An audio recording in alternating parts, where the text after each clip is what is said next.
Video like जरूर कर लीजिए और ऐसे वीडियो लगातार फ्री में पाने के लिए चैनल को तुरंत सब्सक्राइब कर लीजिए और बेल आइकन को जरूर टैप कर लीजिए ताकि आगे भी सारे वीडियो आपको मिलते रहे। यूट्यूब में फॉलो करते हैं तो प्लीज ये वाला फ्री टेलीग्राम चैनल जरूर ज्वाइन कर लीजिएगा। सारे नोटिफिकेशन सारे अपडेट यहीं पे आते हैं, ध्यान रखिए। वैभव और आप लोग देख रहे हैं UPPSC best online coaching YouTube channel. दोस्तों आज के इस वाले वीडियो में हम लोग जो 780 पेजेस को कवर अप कर रहे हैं उसी क्रम में आगे बढ़ेंगे और आज का जो पहला टॉपिक है इसमें हम लोग बात करेंगे भूकंप की।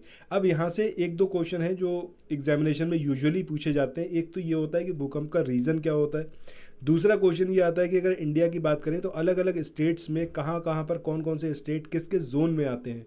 ये एक क्वेश्चन है जो यूजुअली पूछा जाता है।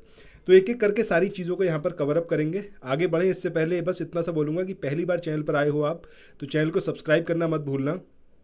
3000 क्वेश्चन के जो हमारे दो सीरीज़ चल रहे हैं, एक हमारा हिस्ट्री का सीरीज़ और दूसरा ज्योग्राफी का, दोनों ही बहुत ज़्यादा इंपॉर्टेंट है। और यहाँ पर मैंने कोशिश ये करी है कि वीडियो को देखते देखते चीज़ें आपके माइंड में कहीं सेट हो जाए। मतलब फिर आपको एक बार अगर क्वेश्चन नहीं भी आपने रिवाइज़ करा है और अगर आप देखते हैं एग्जामिनेशन में तो आप उसका आंसर सही लगा पाएँ।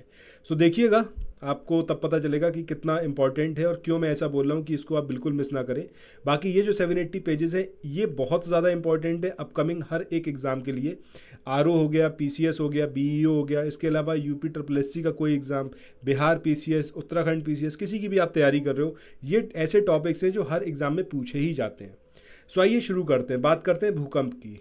आप सबने इस चीज़ को कई बार महसूस भी करा होगा कि जब ज़मीन का हिलना, ये है आपका मेन भूकंप। ठीक है, अब भूकंप के क्या रीजंस होते हैं, भूकंप क्यों आता है। जो एकदम विध्वंसकारी भूकंप होता है, मतलब जिसमें बहुत ज़्यादा तबाही होती है, वो होता है आपका टेक्टोनिक्स प्लेट्स जो होती हैं उनके सरकने से। दूसरे ऐसे भूकंप भी होते हैं जो मानव निर्मित होते हैं, मतलब कहीं कोई विस्फोट करा गया है या फिर कहीं आपका भूस्खलन हुआ है, उसकी वजह से कुछ हल्के भूकंप डेवलप होते हैं। तो उन सबको यहाँ पर हम देखेंगे। तो स्टार्ट करते हैं और सबसे पहले यहाँ पर बात करते हैं भूकंप के बारे में जो बेसिक इन्फॉर्मेशन है। जैसे कि भूकंप जो है अपूर्व सूचनीय और विध्वंसक प्राकृतिक आपदा है, यानी कि एक नेचुरल डिजास्टर है जिसके बारे में पहले से कुछ भी बता पाना अभी तक पॉसिबल नहीं हुआ है। ठीक है, विध्वंस होता है, बहुत ज़्यादा तबाही होती है, ये आप बहुत अच्छे से इस बात को जानते हैं। भूकंप की उत्पत्ति विवर्तनिक से संबंधित है, यानी कि प्लेट टेक्टोनिक्स। अगर हम बात करें, हमारी अर्थ जो है, अलग अलग कॉन्टिनेंट है, जो हमारे सागर है, ये अलग अलग प्लेट्स पर मौजूद हैं। ठीक है, अब ये जब प्लेट्स सरकती हैं, इधर उधर मूव करती हैं, उनके टकराने से जो है भूकंप की उत्पत्ति होती है। ये विध्वंसक है और विस्तृत क्षेत्र को प्रभावित करते हैं। भूकंप पृथ्वी की ऊपरी सतह में विवर्तनिक गतिविधियों से निकली ऊर्जा से पैदा होते हैं, यानी कि जब प्लेट जो है वो सरकती हैं उसकी वजह से जो एक एनर्जी डेवलप होती है, उसी के कारण जो है भूकंप पृथ्वी पर देखने को मिलते हैं। इसकी तुलना में ज्वालामुखी विस्फोट हो गया, चट्टाने गिरना हो गया, भूस्खलन हो गया, ज़मीन का जो अवतलन है या फिर धंसना हम कहें, और विशेषकर खदानें होती हैं, जो माइंस होती हैं उन एरियाज़ में। इसके अलावा बांध हो गए, जलाशय हो गए, इनके बैठने से जो भूकंप डेवलप होते हैं वो कम क्षेत्र को प्रभावित करते हैं, जबकि जो प्लेट टेक्टोनिक्स की वजह से होते हैं वो ज़्यादा क्षेत्र को प्रभावित करते हैं। ये आपसे स्टेटमेंट वाइज क्वेश्चन आ सकता है कि एक स्टेटमेंट आपको दे देंगे जिसमें ये बोला जाएगा कि भूकंप जो है बहुत इंपॉर्टेंट है। अगर आप लोग उत्तर प्रदेश पीसीएस की तैयारी कर रहे हैं, आप आरओ की तैयारी करना चाहते हैं, बीईओ की तैयारी करना चाहते हैं, इन तीनों एग्जाम की अगर आप तैयारी करने चाहते हैं तो स्टडी फॉर सिविल सर्विसेज के कोर्सेज को आप ज्वाइन कर सकते हैं कंप्लीट तैयारी के लिए। ये वन स्टॉप डेस्टिनेशन है, यहाँ पर आपको सब कुछ मिलेगा, जिसमें स्टडी मटेरियल रहेगा, टेस्ट सीरीज रहेंगी, पेड क्विज रहेंगी, सब कुछ आपको एक ही जगह पर मिलेगा।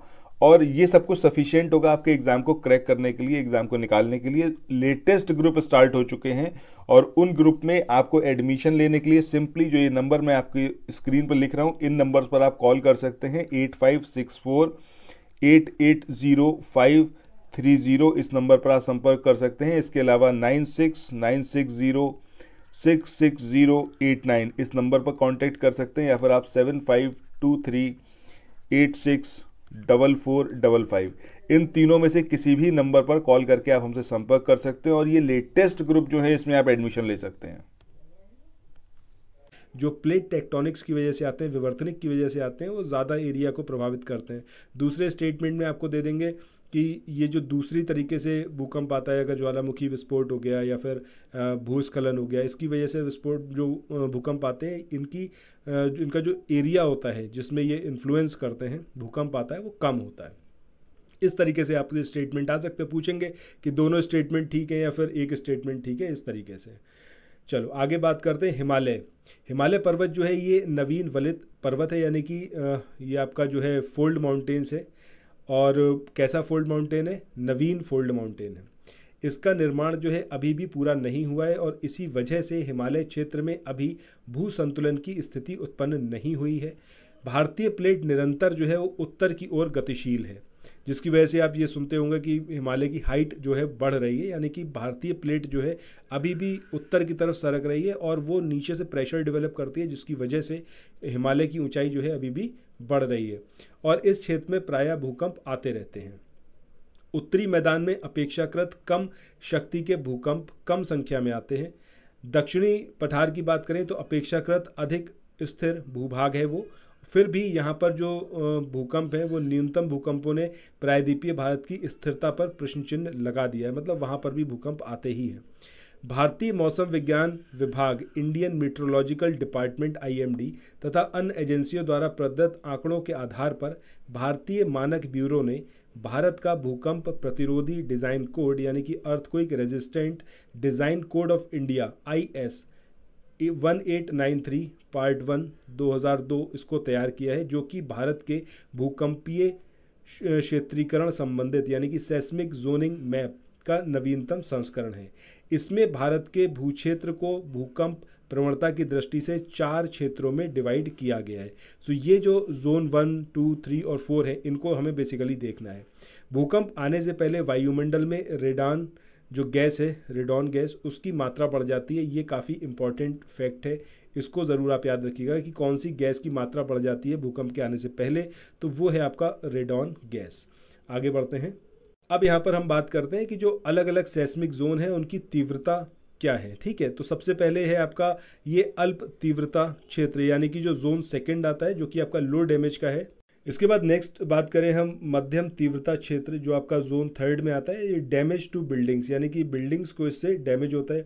गहन तीव्रता क्षेत्र ये आता है जोन 4 में, जो डिस्ट्रक्शन ऑफ बिल्डिंग है, मतलब जो बिल्डिंग्स है वो इससे एकदम ध्वस्त हो जाती है, डिस्ट्रक्ट हो जाती है। इसके बाद जोन 5 की बात करें तो अति प्रचंड तीव्रता क्षेत्र, वेरी हाई डैमेज होता है इसमें। अब ये यहाँ पर seismic zone map of India 2002 इसको दिया हुआ है। इसमें जो इंपॉर्टेंट पॉइंट्स है वो यहाँ पर समझिए, बाकी आगे हम देखेंगे। इसमें दिया हुआ है कि तकरीबन 59% of the land area of India is liable to seismic hazard damage. तो 59% ये परसेंटेज आपको याद रखना है कि भारतीय भूक्षेत्र का तकरीबन 59% एरिया ऐसा है जो कि आपका सेस्मिक जोन के अंतर्गत आता है, जिसको कैटेगराइज करा गया है जोन 5, जोन 4, जोन 3, जोन 2 में। अब इसमें किसमें कितना एरिया है ये यहाँ पर ज़रूर याद रखना है आपको। अगर हम जोन 2 की बात करें, तकरीबन 40.93% एरिया जोन 2 के अंतर्गत आता है। और जोन 3 की बात करें तो इसमें 30.79, इसमें सबसे ज़्यादा याद रख लीजिए, इतना मेरे हिसाब से सफिशिएंट है, इससे ज़्यादा पूछा नहीं जाएगा। जोन 5 का ज़रूर याद रखिए, इसमें 10.79 इतना परसेंट एरिया हिंदुस्तान का आता है। अब कौन कौन से क्षेत्र हैं जो इन जोन्स में आते हैं ये यहाँ पर देखते हैं। ठीक है, चलिए एक सेकंड। अब यहाँ पर सबसे पहले हम बात करें किसकी, जोन 5 की। जोन 5 में कौन कौन से क्षेत्र आते हैं इसको देखते हैं। जोन 5 जो है, इस क्षेत्र को IS कोड के तहत क्षेत्र कारक यानी कि जोन फैक्टर जो है इसका 0.36 दिया गया है। इसका मतलब क्या है कि इस क्षेत्र में किसी संरचना पर भूकंप के फलस्वरूप जो गुरुत्वीय त्वरण होगा उसका 36% तक क्षैतिज त्वरण अनुभूत हो सकता है। ये इसको कहने का मतलब है। बाकी यह अत्यधिक उच्च क्षति जोखिम क्षेत्र है और भारत के जम्मू कश्मीर, यहाँ पर ये सारे पॉइंट इंपॉर्टेंट है कि कौन कौन से क्षेत्र हैं जो आपके जोन 5 में आते हैं। सो जम्मू कश्मीर हो गया, हिमाचल प्रदेश हो गया, उत्तराखंड हो गया, बिहार के कुछ भाग हो गए, कच्छ का रण हो गया, अंडमान निकोबार द्वीप समूह और पूर्वोत्तर का क्षेत्र जो है जोन 5 के अंतर्गत आते हैं। और इसमें देश के कुल भूभाग का तकरीबन 10.9% एरिया जो है वो आता है। इसके बाद जोन 4 की बात करें तो इसका क्षेत्र कारक IS कोड जो है उसके तहत 0.24 है, यानी कि देश की जो राजधानी अगर दिल्ली की बात करें तो दिल्ली सहित भारतीय गंगा मैदान क्षेत्र, शेष हिमालय, गुजरात के भाग, महाराष्ट्र का कोयना क्षेत्र और सिक्किम जो है वो इसके अंदर इंक्लूडेड है। देश के कुल भूभाग का तकरीबन 17.3% भाग जो है वो इसी के अंतर्गत आता है।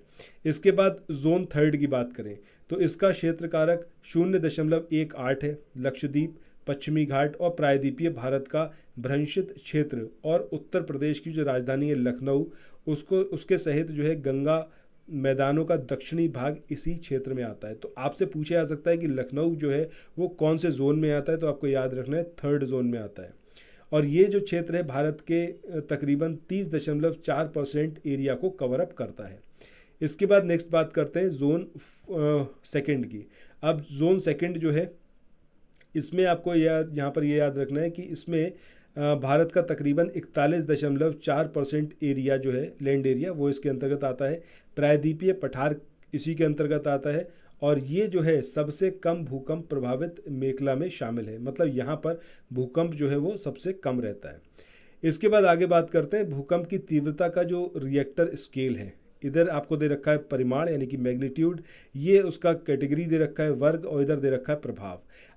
1.0 से बात करें 2.9 तक तो ये एकदम कम होता है, अल्पार्थक होता है और रिकॉर्ड होता है, लेकिन मनुष्य जो है इसको अनुभव नहीं करते हैं। तो ये आपसे पूछा जा सकता है कि कौन सी रेंज जो है जिसमें भूकंप हो और मनुष्य उसको जो है नहीं महसूस कर पाए, तो वो आपका 1.0 से लेके 2.9 से कम। 3.0 से लेके 3.9 की बात करें तो ये लघु वर्ग में आता है और व्यक्तियों द्वारा अनुभव होता है लेकिन हानि नहीं होती।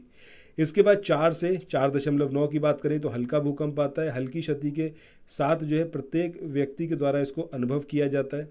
5.0 से लेके 5.9 की बात करें तो मध्य तीव्रता का होता है और हल्की हानि के साथ जो है हर कोई इसको महसूस करता है।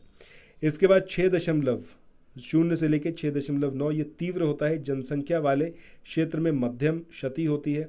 7 से लेके 7.9 ये प्रमुख है, गंभीर हानि और जीवन हानि इसमें होती है। 8 से ज़्यादा वाले जितने होते हैं ये तो बहुत तीव्र हैं और इससे जो है हानि बहुत ज़्यादा होती है। ठीक है, तो ये हमारा पूरा टॉपिक था जिसमें हमने जाना भूकंप के बारे में। इसके बाद नेक्स्ट हम बात करते हैं सुनामी की, या फिर इस वाले टॉपिक को कल कवर अप करेंगे। कल जो वीडियो आएगा ठीक है उसमें हम सुनामी के बारे में देखेंगे। बाकी भूकंप के बारे में जो जो पॉइंट मैंने आपको बताए हैं उन सबको कहीं नोट डाउन ज़रूर करिएगा। नेक्स्ट जो चैप्टर आएगा उसमें हम जो है सॉइल्स के बारे में देखेंगे, इनका जो कैटेगराइजेशन है देखेंगे और एलुवियल सॉइल तक इसको कवर अप करेंगे, या फिर काली मृदा तक कर लेंगे, ब्लैक सॉइल तक। ठीक है, तो ये हमारा कल का वीडियो रहेगा। और अगर आपने अभी तक चैनल सब्सक्राइब ना किया हो तो ये मेरी हम्बल रिक्वेस्ट है कि प्लीज़ करिएगा। Thank you so much. फिर मिलते हैं नेक्स्ट वीडियो में। Bye bye.